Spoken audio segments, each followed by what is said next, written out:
So when I was a kid, my dad was driving me to school, and I remember feeling discontent with the state of the world and how it operates. As a kid, you're dragged away from your family, and you're forced to go to school. When you finish primary school, you go to secondary school. After that, you're forced into the workforce. You work till you're 70. You might have 3 years of ill health, and then you pass away. And I wasn't happy with that. There was something better, and I didn't like the way that was going. Around the same time, I was having a recurring dream as a child. It was my mum and my sister. We were holding hands, walking on the school oval. There was these little things hovering over us. They were either government or police, and they were surveilling us.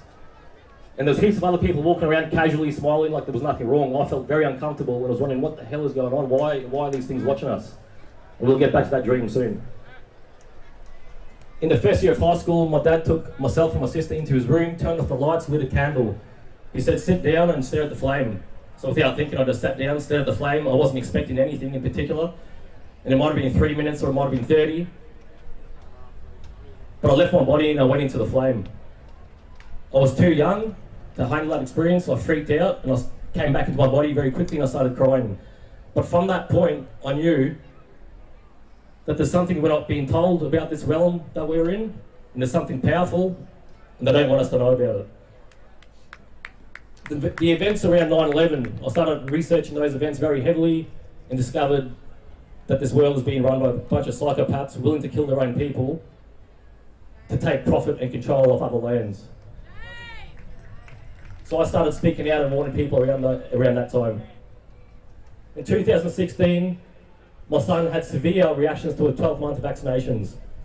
Before we gave him that shot, he was talking, sleeping, eating, playing well, happy. He was a little champion cruising around. The world was at his feet. Then we gave him those shots, and he experienced termination of speech, absent seizures, started waking up 20 times a night screaming, refused to eat, had constant diarrhea, was clung to his mum's hip, wouldn't let me near him. The kid changed overnight. So I looked the ball job, and they got my son. As a father, my sole job was to protect my family, and I let my guard down. So I started researching vaccines and the pharmaceutical industry. And what I uncovered was horrendous. Their own science proves that they're frauds if you just take the time to read it yourself. So then I really started speaking out. Because I couldn't sit by any longer and watch innocent children and families go through what my son and my family did, although there's so many other families and children that are way worse off than us. My son's recovering very well. He's back on track. He's sweet.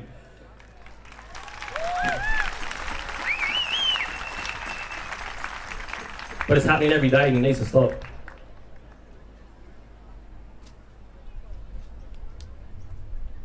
In February of 2019, my brother was murdered in cold blood. He was an innocent victim. And I'll admit, when I watched the news reports of the bail hearing and seeing the young fools smiling with a blasé attitude, knowing they had hundreds of thousands of dollars of barristers supporting them, I wanted to go get those 6 individuals and I wanted to make them pay. My partner walked in at that time and I burst into tears. It was at that point that I realised something dark had got hold of me, and the thought of acting in violence was purely for my own emotional benefit. All men with a Greek background, and I found myself starting to dislike Greeks.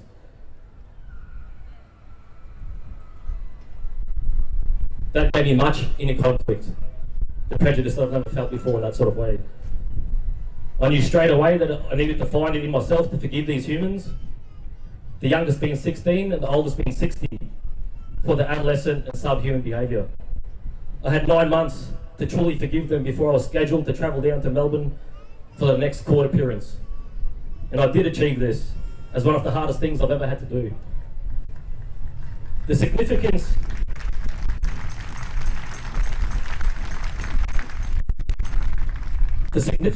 and importance in telling you all this story is because the fact is that humans make mistakes. They didn't bust into that house to murder my brother.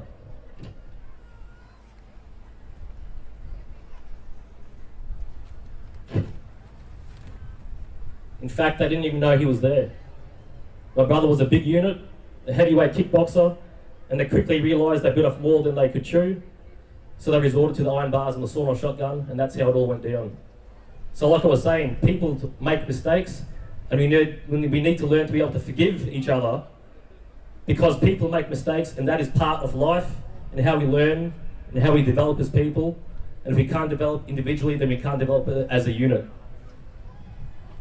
If I can forgive this group for their stupidity after they have taken my brother's life, leaving my 5 nieces and nephews without a father, then we all should be able to forgive our loved ones for almost anything. Life is too short to hold on to negative emotions, guys.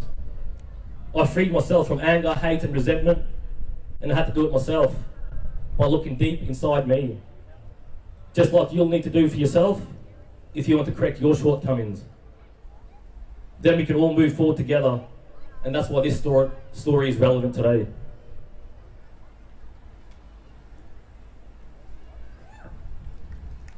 It also just so happens that the 5th of the 6 men was sentenced yesterday.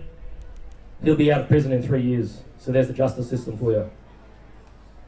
Anyway, then 2020 came along, marking the biggest scam, the biggest fraud, and the biggest crime ever committed against humanity.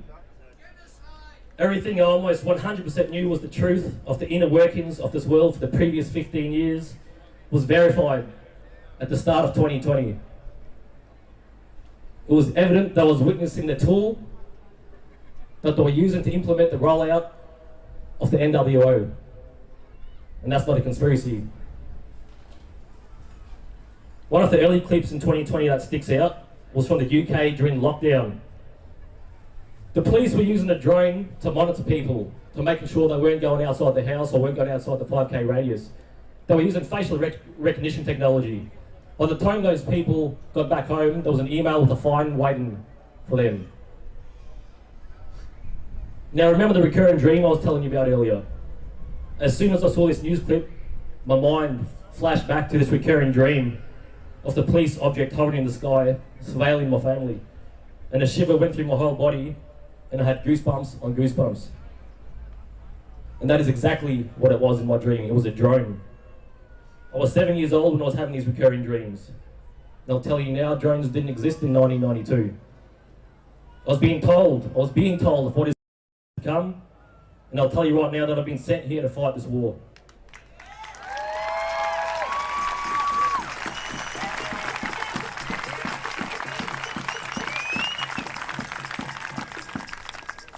My job is to empower the people, help the people rise up and win the war in doing so. The war lies with you guys. You have the power. No individual does. We have to act as a powerful unit. Everybody needs to start looking for the connection within themselves, the connection with themselves, the connection with each other, the connection with the land, and with the connection above, that faith.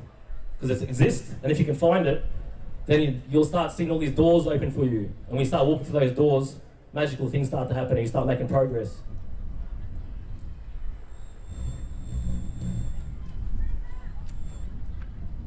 Now, I've never had anxiety in my life. When I started to see all these things unfold in 2020, I had 3 nights in a row of anxiety. At the start of 2020, before that, my partner asked me to step back because I was working for a not-for-profit organisation and I was spending a lot of my time doing not-for-profit work in the vaccine awareness front. And I said, "You're right, I'll step back." On the 3rd night of the anxiety, I looked at my partner when we were in bed and I said, "I'm going to go harder than I've ever gone before." And she looked back at me and said, "Babe, do what you got to do and make this stop." And I've been going hard ever since.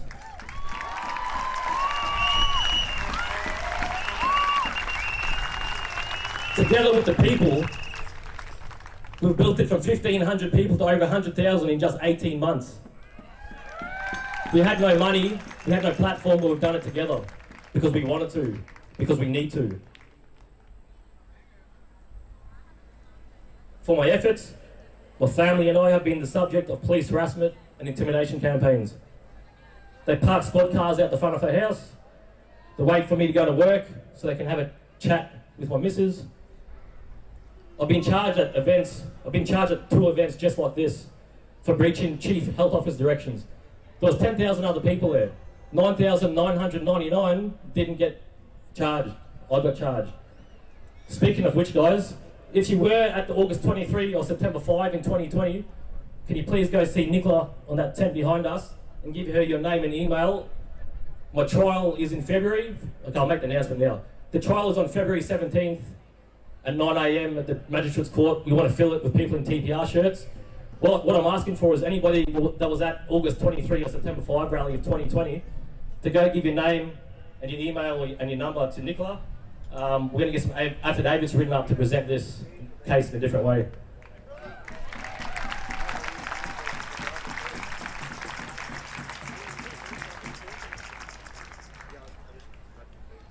So they've come to work, they've busted into my work and fabricated charges such as they caught me driving on suspended licence. They follow that up 4 days later, they turn up at my house, come to my gate. I say, do you have a warrant to be in? They say no. I say, good, I'll call my lawyer. They're there to take my guns and revoke my firearms and my firearms licence. Citing recent suspension of driver's licence is one of the reasons why they're taking my firearms and my firearms licence. Which I had thrown out in court, by the way.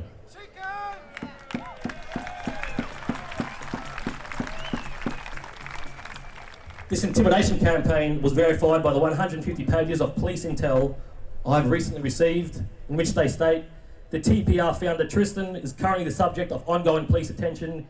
However, it is apparent that he remains dissuaded. Damn straight I remain dissuaded.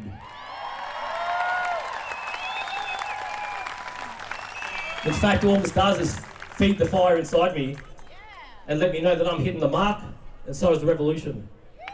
I'm never going to stop. I'm never going to stop until I know the future generations are safe. And if it takes my whole life, so be it.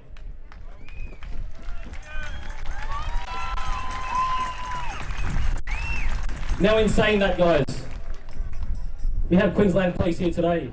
Sergeants Mick Walters, Ben Johnson. Now, I've never had a permit and I've never had permission to do what we do. A lot of other people that have rallies, they beg for the permission of the people who protest against. Bugger that. We the people don't need permission to gather peacefully in a park and discuss issues. We will never ask for permission to do that.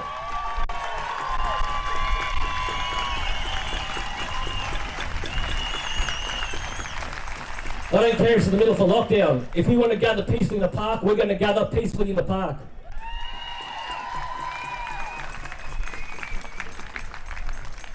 What I was saying is those guys have been doing good work, they've been working with us. Although we don't want the permission, don't need the permission, haven't asked for permits or any of that, they still have offered to work with us, so we work with them and make sure everybody's safe. The Guardians are here, we've got about 15 to 20 Guardians here today.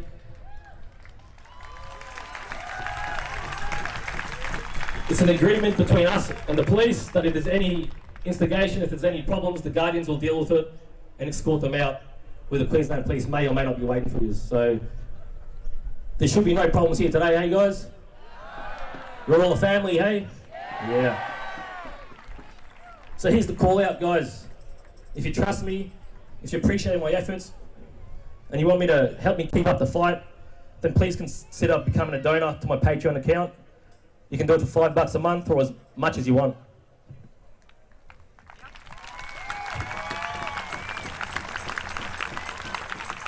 If you want to jump on the website, it's www.patreon.com/tricky. There's I think we've got core flute, like little posters.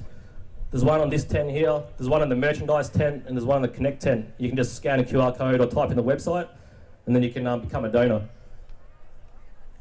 And the reasons, I've listed the reasons there. I've only just started being able to actually sit up here and ask for help back, but it's come to the point now where something's got to give. If it doesn't, I'll probably either lose my job or end up in a divorce or have to step back from this. And I want none of those three things to happen. And the only way that can continue to happen is with your support.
Large audience ever. I think the biggest it ever gets is a jury of 12. All right? I wasn't going to speak today at all. I just came to support what's happening here. But I've got some very interesting news that I've just got last night and today. There are two key people in the United States have put together proper evidence for criminal prosecutions of Fauci and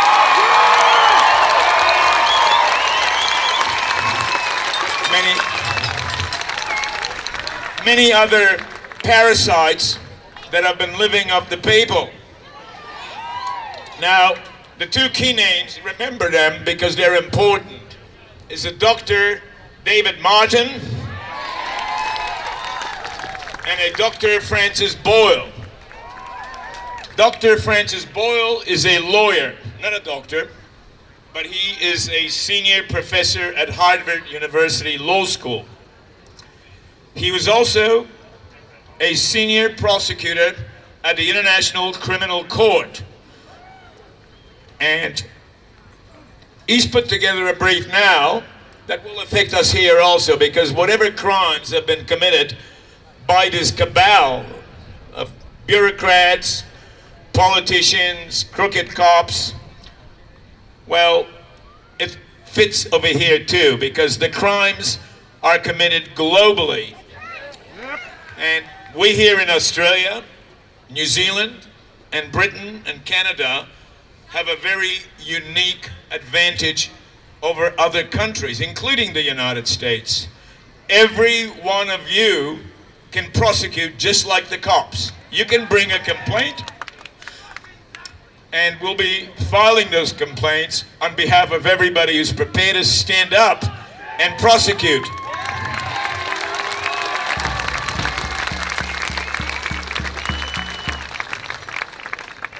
Dr. Boyle is talking about breaches of the Nuremberg rules, genocide, murder, conspiracy to murder, and also conspiracy to cause grievous bodily harm. Those are our laws here, but they're the same in other countries. And of course, we're also talking about the greatest fraud ever perpetuated in the whole world. Okay? So we're talking to lawyers in the US, in Britain, Canada, New Zealand, and other places, and we're putting together a team now, not to sue them in class actions at this stage, but to lock them up. All right?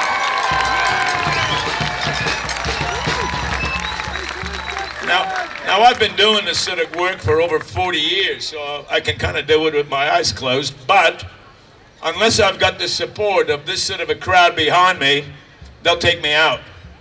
All right? So these court cases that are going to be coming up, we want everybody to turn up for them. Tell the judge you want justice. Okay? Thank you. Good work, Tristan. Thanks, Jerry. Now, Jerry is a very experienced lawyer. He's a TPR lawyer, and this is what I mean when I say that TPR is backed by experienced professionals from different avenues. We're not going in here blind, guys. I listen to my advisors and make decisions based on what the advisors are saying. We're an organisation, not a disorganisation, all right? All right, well, who's getting ready to go for a walk?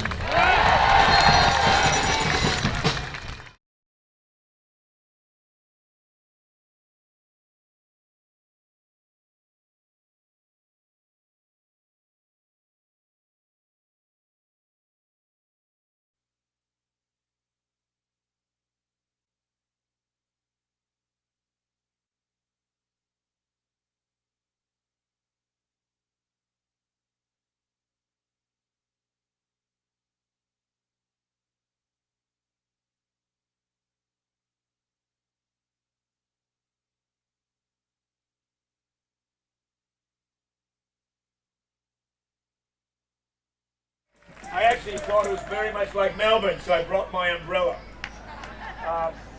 He thought it was very much like Melbourne, so I brought my umbrella.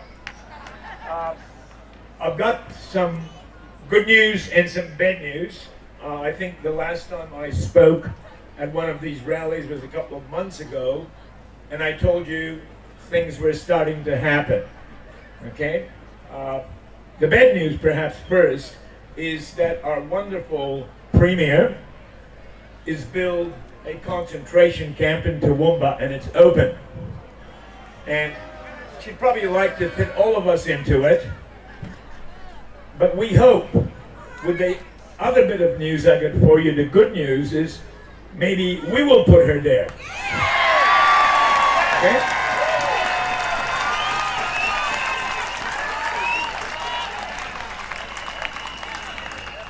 Now, for those who don't know me, I am a practicing barrister, and I'm a former Crown prosecutor.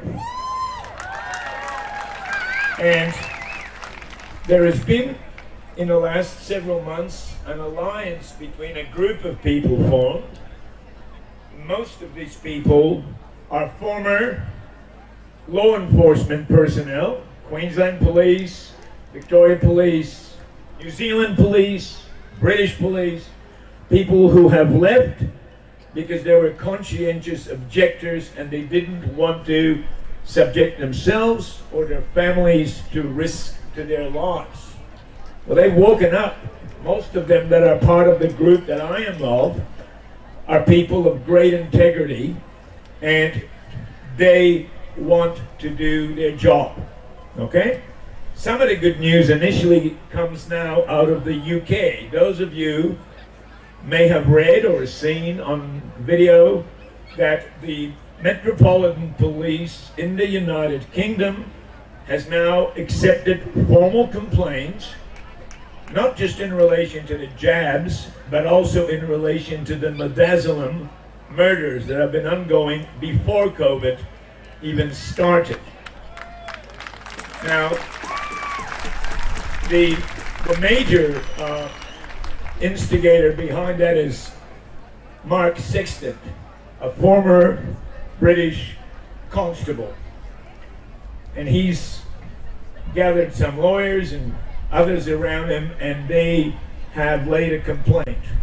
That complaint has currently been given an appropriate investigation number, and it's been assigned to a task force of metropolitan detectives headed off by a superintendent of police.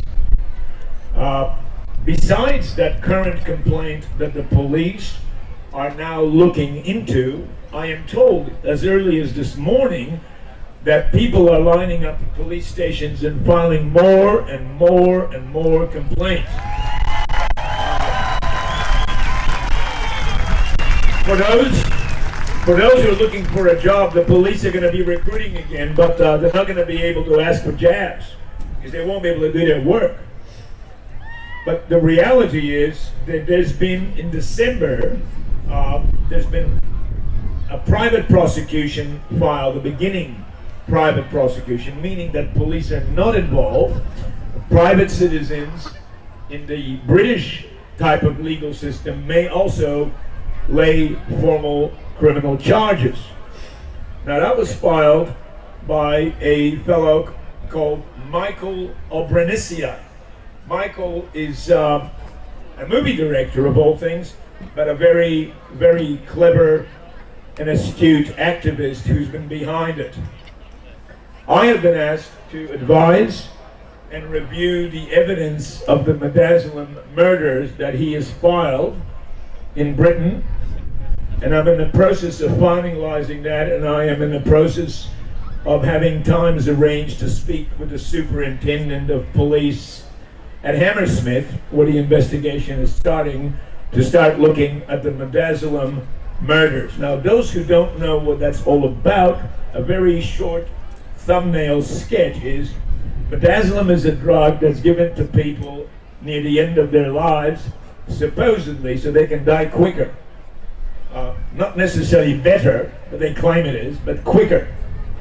It is estimated that the numbers of people over the last 5 or 6 years that have been killed with midazolam by the British, Australian, and New Zealand and Canadian medical establishment runs not into hundreds or thousands, it runs into thousands of people.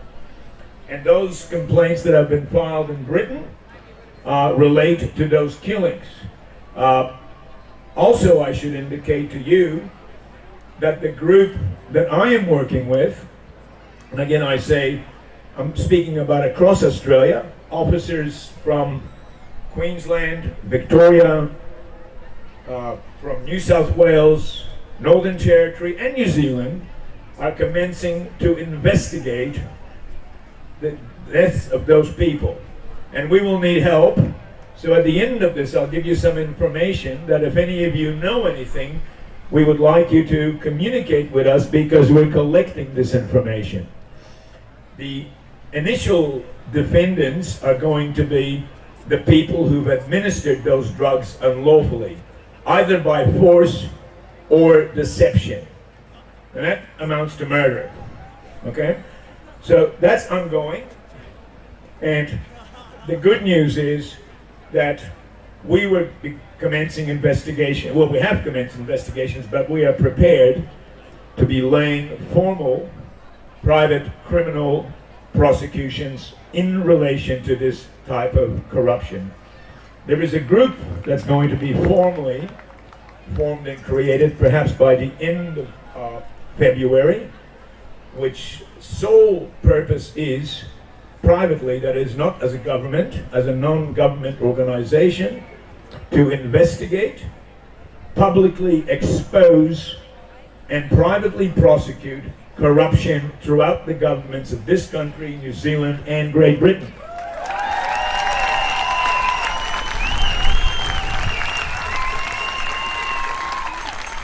The members of these groups are rapidly growing as many law enforcement officers are leaving the services of a government they no longer trust and are joining us to investigate the criminals in the government. Just to give you an example of how seriously corrupt the system is and how it's actually serving us, is that initially the police in this state, by the Chief Commissioner of Police, were told that those who had any medical, religious, or any other reasonable grounds for an exemption should submit those exemptions. I can tell you, as a matter of fact, none of those exemptions, and many of them worthy, were given anything more but a blanket refusal. However, shortly thereafter, secretly, but as no secrets can be kept forever, information leaked out that the Chief Commissioner of the Queensland Police gave blanket, I stress this, blanket exemptions, and I believe without even people having to apply, to all the senior officers in Queensland Police. All right? Now, I thank them for this because it's woken up the rank and file of the Queensland Police to the fact that they don't give a damn about them either. So now they're working with us, and this corruption will be exposed and it'll be submitted to litigation. So that's the good news. Things are happening. But let me make a further comment about the leading edge of this action, which has started in Great Britain in December, when the private prosecutions were filed, and subsequently when Sexton recently filed the formal complaints. They're moving forward. Our group here in Australia and New Zealand is working with the British together. And the information is being shared and it'll be rolled out over here. So what's happening over there will happen here. But it will happen here if you, the people who we do it for, support it. You'll have to stand behind us and support justice. The situation is that all of us who are doing this are volunteers. We're not being paid for doing any of this, but it's one of those situations where they say that if you can do something about as serious as this, then you must. It's not a question of commerce, profit, it's a question of survival of our society and our children. So we will be rolling out very soon, and it's already started in effect. There's people that are being interviewed, statements are being taken, documents are being collected to provide sufficient evidence for our prosecutors to review. And when the prosecutors find there is sufficient evidence for criminal charges, then those will be launched. The new organization that I am talking about is got a genesis in United States. There's an organization there, which is a non-government organization called Judicial Watch. And they do everything. They investigate and they expose the corruptions, incredible corruptions within the United States government system. Most of all, Department of Justice, FBI, and all the other corrupt systems that exist over there. And they're doing a good job. But you know what? They don't have what we have. They do not have the power to privately prosecute. The only way you can prosecute is through the formality of a police officer laying charges or a grand jury indictment. Well, we don't have that problem. We can privately prosecute. You, the people, can privately prosecute. And you will need assistance to do this, and that's why we've put together this organization. With your support, we will bring to justice every corrupt official that we find. And maybe that huge amount of money that's been spent in this wonderful detention center that Palashchuk is creating can then be used properly. So justice is coming. A lot of hard work has to be done, and we can only do it with your support. I'm happy to answer a couple of questions before I go off, because you need to go for a walk, I'm told. So if there's any urgent questions that you want to ask about this. Oh, there's one last thing I'm going to do. I've got to give you the details of who to contact and submit any information that relates. Sorry, this mic is dropped a bit. Can you hear me now? Okay. Just give you some basic information of what we're seeking. I'm not actually doing it. There is investigators that are waiting, standing by. So any of you who had the jab or know who have the job, we want to know if anyone was coerced. We need statements about the form of coercion, because that's a criminal offense. We want to know all the details. Whether or not they've had any adverse reactions, because that is the establishment of damage. Excuse me. Also, we're seeking any information about any vaccine programs people have participated. Witnesses about treatment or mistreatment or adverse reactions. Anything that anyone may have felt was wrong when they were witnessing any of this. Basically, I can't give you this number, but I can tell you what it is, and I think if you go on Tricky's website, it'll be there. But any of that information that you have, that you want us to look at and investigate and potentially prosecute, is at an email address of Lucy. Sorry? Yeah, do it now. Is Lucy, small b 4457 at Gmail. Now that address will be given to Tristan. He'll put it on his website. So if you've got anything you want us to know and look at, get it down to us and we will start to investigate it. What's the name of the organization that you're in? The name is in the process of being negotiated with Judicial Watch. We'll either become Judicial Watch or we'll become some form of Citizens Commission for investigation into corruption. The name is not settled. It's in the process of subject to negotiations with our American counterparts. Yes, I'll repeat the email address and I'll do it slowly. The name Lucy, Lucy, B for brother 4457